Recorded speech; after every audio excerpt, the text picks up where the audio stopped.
Okay, so the labor cost we are doing on some concepts of zero-based manning. We some who attended the yesterday class, we know we discussed slightly on the zero base. What is the zero base manning, right? Zero base manning means you are expecting some business to arrive, and then we will normally budget only for those peoples which are necessary to do that kind of function. So, for example, in our case, we settled down for 70% occupancy, which is 5,700 room nights, and we will do it breakdown by each room, and then we will come up with all the number of covers, number of spa, number of based on our revenue budget, we will achieve at the minimum level of room nights that we will do each month, right? So the zero based funding means that what are the number of staff that we need to achieve, that we need to serve those number of people in the hotel. So the concept of zero-based budgeting is always to achieve the minimum number based on your performance standard, based on your hotel standard, based on your organization setup. Some hotels may have higher number of equipments. That's why they may need lower number of people because they can do many things automations, right? But some hotels may have low number of equipments. That's why they may need higher number of people. So that's how you are doing to do zero-based manning. We will look into the Excel sheet after this. And then this is because it's a cycle business, it's a seasonal business. So you need to account for those cyclicals. Like you may have the occupancy on only one day. For example, especially on the banquet part, you may not have the same business every single day. For restaurant, it may be quite flat because maybe people are mostly coming on weekends and weekdays. You may have other business, but based on the banquet is usually on certain days is very high. Maybe you have only one function in the whole month. So you need to be careful when you are doing the budget for that. Then you have salary increment assumptions. So every year you expect the salary to be increased, right? We are all employees. We all want our salary to be increased by not every month, every year, at least every month. No, sorry. If not every month, at least every year. Yeah. If we can get every month, is the best. But if we cannot get every month, at least once in a year, right? So how much the salary need to be increased? So that normally, these are the guidelines. Normally, these come from your top management or from GM. Okay, how much the owners, how much they want to increase. But if let's say there is no guideline to do that, so how you are going to decide how much salary increment you are going to do? So that one way is to come up from your quick budget to see how much salary increment you can afford based on your given target. So how much you can increase? Maybe 5%, maybe 6%, maybe 10%, right? So for example, now we decided, okay, 10%, let's do at 10%. Can we reach our target? If we can reach our target, well and good. We can give 10% increase. But it's only a budget, right? We are not giving 10%. So salary increment is normally, and also, but we need to see also in the inflation factor in Myanmar. So there is an inflation factor, there is a GDP growth. GDP means gross domestic product, right, of the Myanmar. So how much is the inflation in Myanmar now? Does anybody know? What is the inflation rate in Myanmar as per central bank? You are all Myanmar, 8%. Huh? 8%. Around 8 to 10%. That's the inflation rate. So means if you want to keep the employees same in their net, so you need to increase their salary by 8% every year, right? So that's what they want. At least they want that much. So because their cost of living is increasing by 8% every year, so you should be able to increase your salary by 10%, by 8% minimum. But the inflation is not that on the January 1st the cost will increase in 10%, right? It doesn't happen like that also. It's gradual, 1% increase in every month.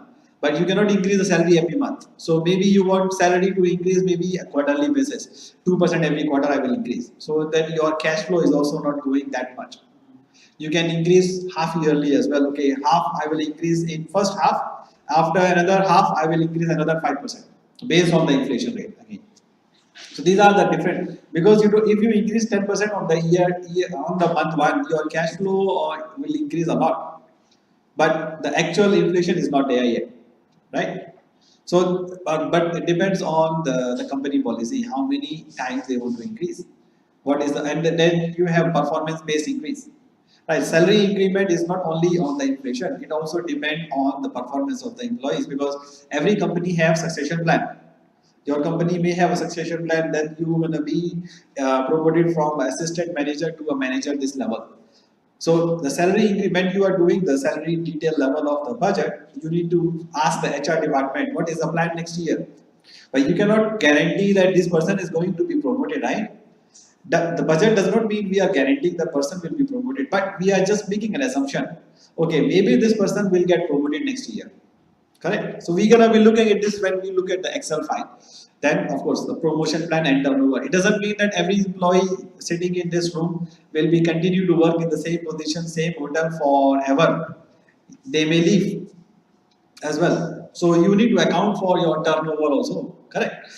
So, and then the benefits, employee benefits. So the meal cost, your uniform cost, your ferry cost, your transportation, and all depend on the number of employees. If the number of employees are changing, then these benefits will also change. So now let us look at the Excel file, the one that is I have designed. This is my design. You may have a different design as well. Okay, so here I'm usually always matching the labor with the business. So that is why you have a first layer occupancy percentage. So occupancy percentage on each month is 20%, 30%, whatever the occupancy, let's say whatever number of the occupancy we are achieving, then number of room nights, and then the number of guests in the hotel. So based on that, when we say okay, the zero-based manning, so the front office manager, do you need to have two front office manager if there are more guests? No, right? It's just one is enough. Right? But one is required. Even if you don't have a guest, you still need one, right? But receptionist, it depends on the number of people arriving. So you may need two, you may need three in high season. So you are accounting for those promotions. Now let's say somebody is going to be promoted, maybe from bellboy to a concierge. Oh, sorry, concierge. Yeah, maybe let's say there is some supervisor staff to a supervisor. So then what you need to do is you need to make it 8 again,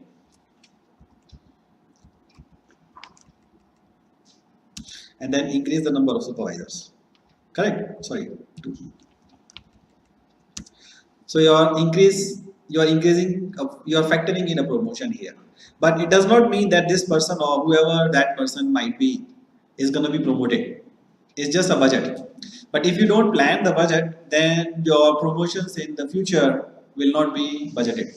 You will see an increase in your labor cost, which is not budgeted by you. Correct. But and if you might have seen in the previous one, I actually factored in for another thing. Which was that? What it was that we are reducing the number of employees from 9 to 8. The reason being is maybe some people will resign also. Some new hotel will open and then the person will go to somewhere else. So you're gonna take at least, and you cannot find the person immediately. And you cannot replenish the person immediately. You may need a month or 2 months break. So then the person will come back and maybe in another month. So these are just only the few examples. What you are when you are doing a budget, you need to factor in the promotions. You need to factor in the labor turnover and depend on how many people. Let's say here, what are the labor turnover rate in your hotel? How many people leave every year on an average? 5%, 10%? Huh? 10%. 10% In a year. in a year. So let's say if you have 17 employees, how many people will leave on an average? Like 2, right? 10%. So means that you should have a labor turnover of at least 2 people. So you are going to factor in which 2 are going to be more. So then you need to understand from your HR. I mean that's actually the labor cost managing is normally done by HR, right? So if you are HR or if you are a financial controller who is reviewing the budget, you're gonna ask HR, okay, last year what was the labor turnover? 10%. Okay, so means 2 employees might be leaving this year as well. What was the level of people who resigned last year? It was supervisor level, it was a junior level, it was a manager level. So wherever you have the highest turnover, so you need to factor in that in the budget also. So if most of your labor turnover is coming from housekeeping staff, then you can do housekeeping staff. But if your most of your turnover is coming from the receptionist, then you need to do receptionist. Then you cannot turn over the housekeeping because housekeeping remains the fix. There are many hotels where the labor turnover is very low, means the people don't leave because of many different reasons, right? Maybe they are happy there, maybe they are get a very high salary, maybe they have got a lot of job satisfaction, they get a lot of training, or they don't have a choice. So people may be on a bond, right? They may not be able to leave there, like so the reason can be very different. But before you plan for turnover, before you plan for the increments, before you plan for the promotions, you need to understand what are the historical changes, and what are we going to do. So if you have a succession plan and you have a promotion plan, so you can see the trend. How many people are getting promoted every year? Based on that and the promotion and what are the promotion times, usually the companies have a fixed promotion times. It's not that every month you are going to promote somebody, right? You may be promoting somebody in October or in March. What is the annual increment times there in your hotels? January or March? Huh? April. So means that you might be doing a annual increment and promotion in April, right? In Tadenjud. You want to make people happy in the Tadenjud, right? Oh, sorry, Tinjan. Water festival. Yeah, after water festival or before water festival. So people may want to pay a bonus, right? Do you get bonus on the Tinjan or after the in December? You don't give bonus. This year, not sure yet. Okay. Last 2 years is on April. On April. Yeah. Okay. Which is later. So then you are going to plan for your bonus in that month, right? Even though you are not giving that, but do you plan the bonus in the month when you are paying, or you plan it every year, every month? Every month, yeah, because you are recording your expenses every single month, right? But how much is that? That depends on the estimation or the owner's guidelines. Okay, how much you think you're gonna pay next year, right? That's why the labor cost is quite confidential. It's quite you can say sensitive, because if this sheet is in the hands of employee, they will know I am gonna get promoted in next month. But if actually not promoted, then they will resign, because they know you have budgeted for their increment, right? So so the labor cost is quite confidential in these natures, because it contains a lot of information, which is sometimes maybe like when I used to do the labor budget, my boss, she always tell me, Manish, this is utmost confidential, because sometimes you are even accounting for a change in general manager, which you know in advance. Okay, this person gonna go next year, but you have to do the budget, right? So you are budgeting for that, but you cannot tell this to the general public. My GM is gonna go next year, so the people will get upset, or people may get happy, too happy. So I will not comment on your individual situations, but this is the general idea. The first thing is you are going to do manning, headcount manning, which is normally done. So at the moment, you can see the budget is done in one sheet, but usually is done in two different sheets. One sheet only for the headcount, and another sheet for the money, because money is confidential, and headcount is normally done by the HR together with the operations. So if HR is doing with the operations, they cannot show the money or the salary, because not everybody know the salary of everybody, right? So they finalize the money. The head count, the labor cost, the cost itself is normally done by the HR and finance together. So they have a different Excel sheet for that, but it's linked and it's the same format. So if you can see here, I'm following exactly the same format as the manning here. So head count, the same heads are there in the basic pay also, right? And then I put the average salary of each person. So you are not doing the labor cost for each and individual employee. You are normally doing it by the position.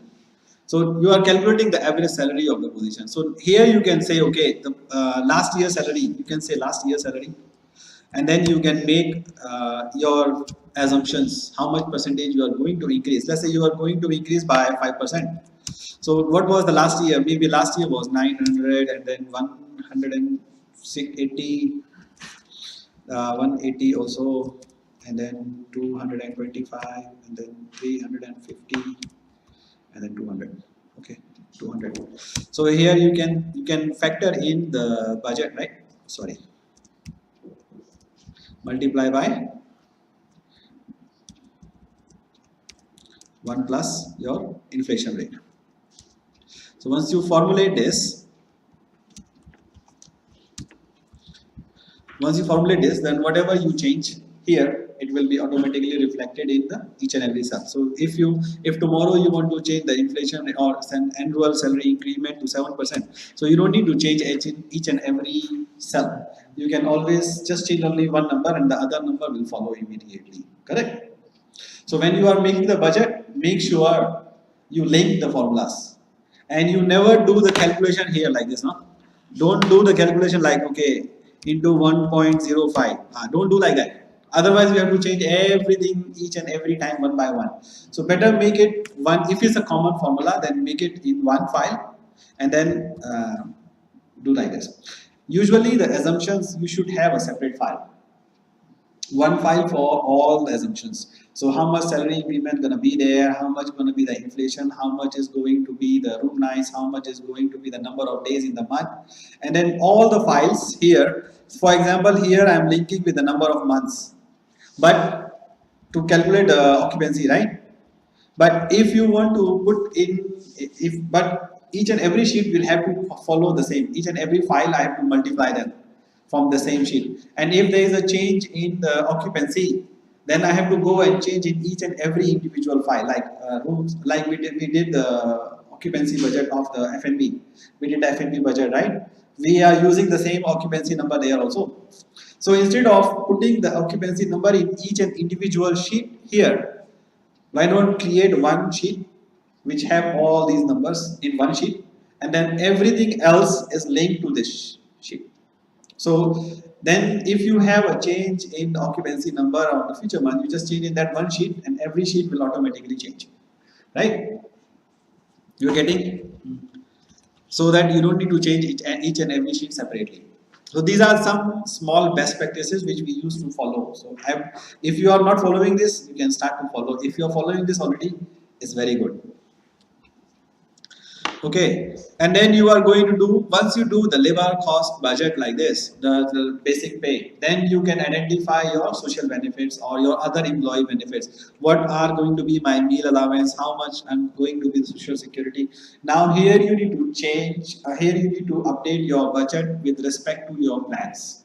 So sometimes the companies change the meal structure. Maybe they want to open, if they are outsourcing, they may want to open their own staff canteen, or if they have their own staff canteen, they may want to change to the outside catering. So the expenses will separate. So you need to understand together with the HR what are the policies, how I'm gonna change, what is going to be changed with respect to HR, right? Maybe you want to pay a new uniform, so the uniform will change. So here you can do the uniform budget as well. Even though uniform cost does not go to the labor cost, it's shown into different line, but you can do it the same way because the head count is here already. So you don't need to do a uniform budget separately and then link with the head counts again.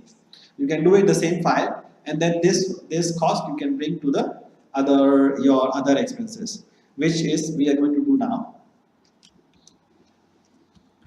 Any question on labor cost? Any other way you are doing in your hotel, in your actual practices, or you are doing the same way? I mean, formulas, because we get for the labor, we get it from HR, HR department, like how much is standard for this we get. So all the expensive, like what you mentioned about laundry was, I think, doing that. Uniform or other expenses on training budget or all those kind of things. It depends. It can be linked in this file, and then it can be linked to the other files because it depends on all number of employees. So whatever expenses depends on the number of employees. Either you can do it from here or you can consolidate the number of employees in one file for whole hotel or each department and then do it in their individual P&Ls. So there are both ways. You can do it either way. It Sorry, depends. I have a question, but I think I didn't check with our finance team. You know about the CAPEX? CAPEX? This is like from the revenue, we keeping like a percentage for the CAPEX, Yes, right? yes. Normally is done like this. Is certain revenue, certain percentage from the revenue that we allocate in total. How much will be the capex allowed for next year? So that depends on the hotel's individual performance. Usually, in my experience, we allow up to around 2 to 3% of the revenue as a capital expenditure every year. Yeah, every year. Yes, every year. So around 2 to 3%. It depends on the condition of the hotel. If it's a new hotel, you don't need to really spend on capex. So they may not allow anything because you already they just buy. But if it's an old hotel which is running like very old, then they have a normal operating budget is about 2 to 3%, and then they allow some additional budget for renovations. So renovations is separate. I forgot to add the capital